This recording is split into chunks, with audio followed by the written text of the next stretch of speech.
Assalamualaikum warahmatullahi wabarakatuh. Kami dari kelompok 5 ingin mempresentasikan tentang biologi molekuler lingkungan perairan mengenai konsep antigen antibodi, immunoblotting, dan imunohistokimia. Perkenalkan, anggota kami di sini ada Intan Jovanka Septia, Dwi Sulistiaji, Dominik Antonit, Kava Natasha, Frankie Simangunsong, dan Raflin Sembirdausi, Blimando, dan saya sendiri Fajarudin Nur.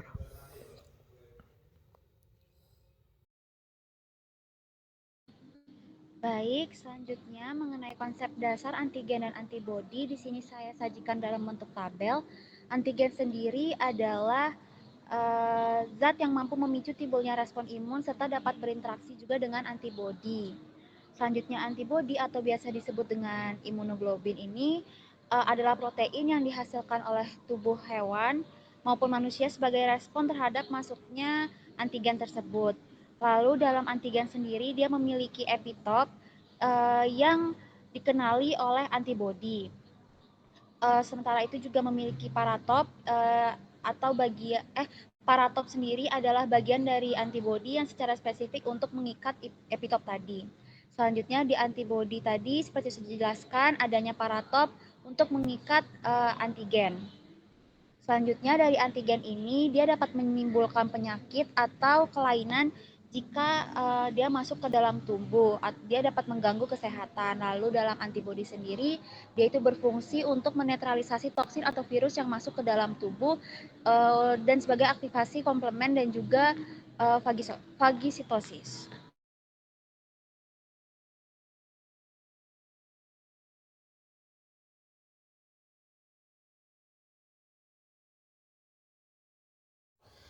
Selanjutnya ada prinsip deteksi berbasis antibodi. Yang pertama adalah antibodi mengenali antigen secara spesifik menjadikan alat utama dalam deteksi biomolekuler. Selanjutnya deteksi melibatkan konjugasi antibodi dengan label enzim fluorophore-partikel emas untuk visualisasi atau kuantifikasi. Selanjutnya teknik berbasis antibodi meliputi ELISA, Western blotting, dan immunohistokimia. ELISA adalah deteksi kuantitatif antigen dalam sampel cair. Western blotting identifikasi protein berdasarkan ukuran dan reaktivitas imunologis. IHC deteksi spesialis antigen dalam jaringan penting untuk studi patologi. Keberhasilan deteksi dipengaruhi oleh pemrosesan sampel blocking non-spesifik dan validasi antibodi. Optimalisasi protokol penting untuk menghindari fase positif negatif. Prinsip ini mendukung identifikasi molekul target dengan pengembangan terapi berbasis antibodi.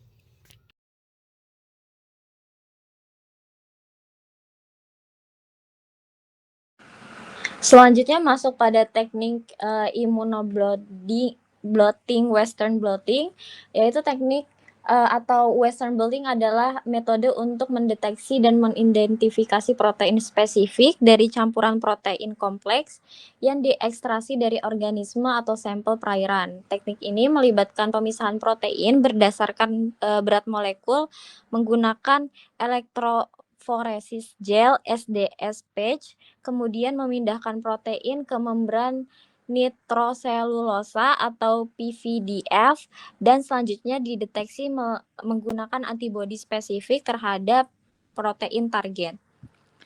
Nah, prinsip dan prosedur umum Western blotting ini, yang pertama protein diekstraksi dari sampel kemudian dipisahkan pada gel poliakrilamida dengan SDS patch. Yang kedua yaitu setelah pemisahan, protein yang terpisah ditransfer ke membran nitroselulosa.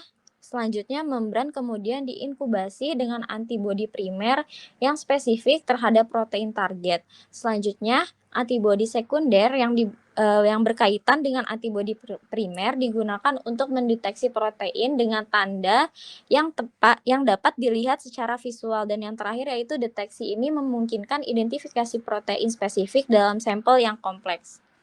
Nah, selanjutnya ini ada alur kerja pengujian Western blotting. Yang pertama yaitu dilakukannya elektroforesis atau protein pertama-tama dipisahkan berdasarkan ukuran menggunakan foresis gel. Yang kedua yaitu transfer protein. Ini kemudian ditransfer ke membran blood, biasanya terbuat dari nitroselulose atau PVDF dan diperiksa dengan antibodi primer yang spesifik terhadap protein yang diinginkan. Yang ketiga yaitu blockchain ini mencegah antibodi primer pada langkah berikutnya, mengikat membran itu sendiri. Selanjutnya, inkubasi dengan antibodi primer. Nah, antibodi primer ini mengikat protein target. Yang kelima yaitu mencuci dengan buffer pencuci. Ini untuk membersihkan antibodi primer yang tidak terikat. Yang keenam yaitu tambahkan antibodi sekunder yang mengenali dan mengikat antibodi primer. Nah, antibodi primer ini terkonjugasi dengan enzim atau zat lain yang memungkinkan untuk mendeteksi protein yang diinginkan. Yang ketujuh yaitu membersihkan antibodi sekunder yang tidak terikat. Dan yang terakhir, deteksi pada antibodi sekunder yang digunakan. Protein target dapat dideteksi secara klorimetri, fluoresensi, atau luminesensi.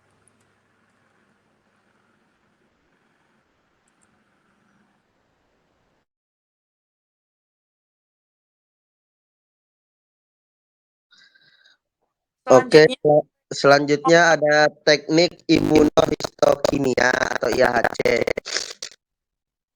Imunostokimia IHC adalah teknik biologi molekuler yang esensial menggunakan prinsip ikatan spesifik antibodi atau antigen untuk mendeteksi dan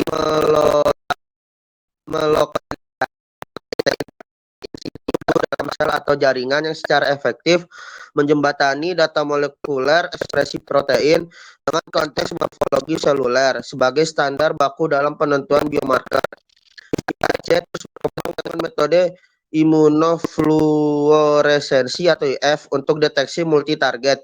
Dalam konteks bidang perairan, IHC menjadi alat diagnostik krusial dalam aquakultur untuk mendeteksi patogen pada organisme akuatik dan mengevaluasi respon stres lingkungan seperti menilai penanda apoptosis, kematian sel terprogram, akibat paparan polutan. Meskipun demikian, penerapan IHC di bidang perairan menghadapi tantangan signifikan karena keanekaragaman spesies yang menuntut perlunya validasi antibodi spesies spesifik karena reaktivitas silang yang rendah dari antibodi komersial yang diproduksi untuk mamalia.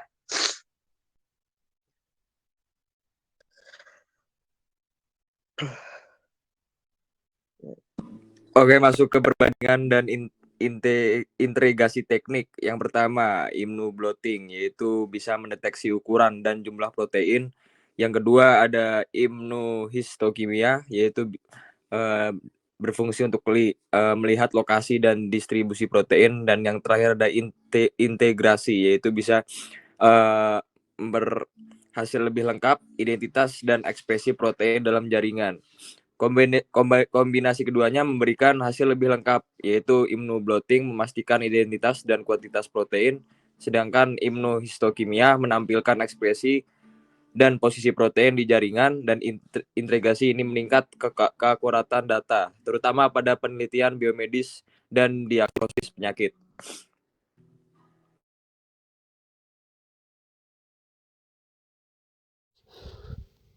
Kita masuk ke studi case pertama berjudul Immunoassay and Biosensor for Detection of Cyanobacterial Toxin in Water dari Michael G. Weller. Ledakan cyanobacterial atau alga boom semakin sering terjadi akibat eutrofikasi dan perubahan iklim. Boom ini menghasilkan berbagai toksin berbahaya seperti mikrostin atau saksitoksin yang mengancam kesehatan manusia, menyebabkan kematian ikan dan menurunkan kualitas air. Metode analisa kimia seperti HPLC memang sangat akurat, tetapi mahal dan tidak praktis untuk pemantauan lapangan. Karena itu dibutuhkan metode deteksi yang cepat, sensitif, dan spesifik. Salah satunya melalui pendekatan berbasis antibodi seperti immunoassay dan biosensor.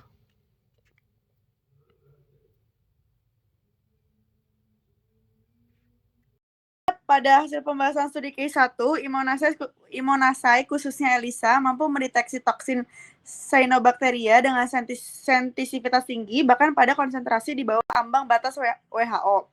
Untuk air minum, antibodi monoklonal terbukti efektif karena mampu mengenali berbagai varian toksin.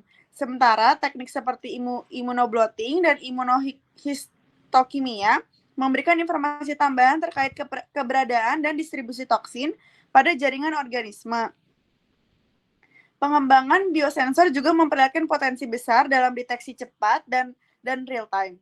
Biosensor optik dan elektrokimia dinilai menjanjikan untuk aplikasi lapangan, meskipun sebagian masih terbatas pada uji laboratorium. Secara keseluruhan, pembahasan menekankan bahwa kombinasi Immunasai dan biosensor menjadi solusi praktis untuk memantau kualitas air meski tantangannya seperti biaya, ketersediaan antibodi berkualitas, dan validasi lapangan masih perlu diatasi.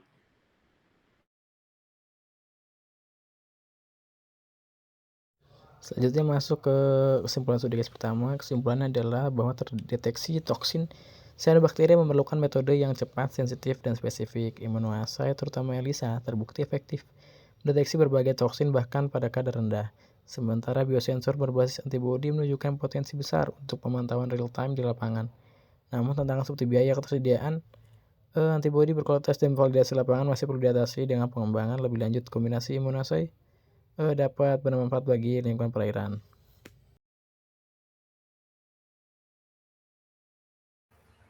Oke, selanjutnya masuk ke study case yang kedua, itu dengan judul penelitian Exploring Immunohistochemistry in Fish, Assessment of Antibody Reactivity by Western Immunoblotting. Jadi immunohistochemistry ini merupakan teknik penting untuk mendeteksi protein spesifik dalam jaringan ikan. Namun dalam penggunaannya itu sering terkendala dikarenakan sebagian besar antibodi komersial dikembangkan untuk mamalia, yang dimana kan ikan ini bukan termasuk mamalia. Jadi hal ini menimbulkan risiko hasil yang tidak spesifik akibat perbedaan struktur protein antar spesies. Oleh karena itu, diperlukan validasi antibodi menggunakan Western blotting. Nah, sebelum diaplikasikan pada IHC. Jadi penelitian ini tuh mengevaluasi reaktivitas antibodi sitokeratin AE1 atau AE3, vimentin V9, S100, GFAP, dan desmin D33 pada beberapa spesies ikan guna menentukan antibodi yang sesuai untuk studi biologi dan patologi ikan. Next. Kemudian masuk ke metode penelitian. Jadi penelitian itu menggunakan 4 spesies ikan, yaitu yang pertama Sprouse aurata, yang kedua Dicentracus labrax, yang ketiga Oncorhynchus mykiss, dan yang keempat itu Carassius auratus atau goldfish. Dengan total ikannya itu ada 12 ekor. Jadi sampel yang diambil ini meliputi kulit ikan, otak, jantung, usus, kemudian juga diproses dengan 2 teknik utama, yaitu Western blotting tadi dan immunohistochemistry. Nah, pada tahap Western blotting, protein dari jaringan diekstrak, kemudian dipisahkan dengan SDS phage, lalu dipindahkan ke membran nitroselusa untuk diuji menggunakan antibodi primer serta antibodi sekunder berlabel enzim untuk dideteksi semiluminance-nya. Jadi pada tahap IHC, irisan jaringan parafin difiksasi, kemudian dilakukan antigen retrieval, lalu diwarnai menggunakan antibodi yang sama untuk melihat distribusi antigen di jaringan dengan mikroskop cahaya. Next. Kemudian hasil pembahasan, jadi hasil penelitian menunjukkan perbedaan yang signifikan antara antibodi. Jadi sitokeratin AE1 atau AE3 ini menghasilkan band jelas pada WB sesuai berat molekul target, yaitu 45-65 kali A, dan memberikan pewarnaan kuat pada epitel kulit di semua spesies, sehingga ini dinilai valid. Kemudian GFAP juga menunjukkan hasil konsisten, baik pada Western blot tadi, yaitu 50 kDa, maupun di IHC di sel glial otak menandakan bahwa antibodi ini dapat digunakan sebagai marker jaringan saraf ikan. Sebaliknya pada vimentin atau V9 ini tidak menunjukkan reaktivitas yang menandai. Jadi tidak ada band yang sesuai target pada WB dan IHC juga tidak memperlihatkan pewarnaan pada jaringan mesenkimal ikan. Kemudian pada desmin atau D33 juga gagal untuk mendeteksi protein otot pada ikan. Ya meskipun yang di penelitian ini pada kontrol anjing itu tampak jelas, tapi pada ikan ini hanya muncul band non-spesifik sekitar 30 kDa dan tidak ada pewarnaan pada jantung. Kemudian pada antibodi S100 menunjukkan hasil bervariasi. Jadi yang pertama itu bandnya kuat terdeteksi pada goldfish dan rainbow trout, tetapi pada ikan spesies sea bream ini bandnya lemah, namun tidak ada reaktivitas pada spesies ikan sea bass. Tapi meskipun demikian, IHC ini tetap memperlihatkan pewarnaan sitoplasmik dan nuklear pada jaringan otak seluruh spesies, sehingga antibodi ini dinilai hanya cocok untuk spesies tertentu. Jadi nggak semua pada jenis spesies ikan ini dapat dilakukan dan mendapatkan hasil yang maksimal. Jadi hasil ini menegaskan bahwa tingkat homologi sequence protein saja tidak cukup untuk menjamin reaktivitas antibodi karena faktor epitop dan isoform protein sangat berperan besar. Next. Oke, kesimpulan pada study case yang kedua ini yaitu menekankan pentingnya validasi antibodi sebelum digunakan dalam penelitian imunohistokimia pada ikan. Jadi dari 5 antibodi yang diuji, itu hanya sitokeratin AE1 atau AE3 dan GFAP yang terbukti konsisten dan dapat digunakan secara andal untuk semua spesies ikan yang diuji. Pada antibodi S100 ini dapat dipakai secara terbatas tergantung pada spesies ikannya, jadi nggak pada semua spesies ikan. Kemudian pada vimentin atau V9 dan desmin atau D33 ini tidak sesuai lah untuk analisis IHC pada ikan. Dengan demikian dapat disimpulkan bahwa penelitian ini memberikan pedoman bahwa antibodi hasil pengembangan untuk mamalia tidak bisa langsung diaplikasikan pada ikan tanpa validasi terlebih dahulu. Jadi validasi dengan Western blot menjadi langkah kunci agar IHC lebih spesifik, akurat, dan dapat diandalkan dalam studi biologi maupun patologi pada ikan. Selanjutnya, yang terakhir adalah kesimpulan keseluruhannya. Deteksi biomolekuler berbasis antibodi memanfaatkan interaksi spesifik antigen-antibodi dan banyak digunakan dalam riset biomedis maupun bioteknologi.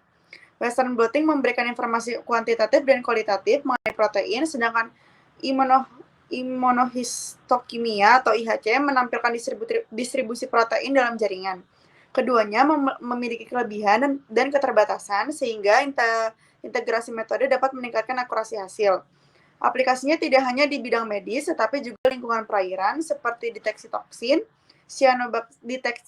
cyanobacteria dan validasi antibodi pada ikan.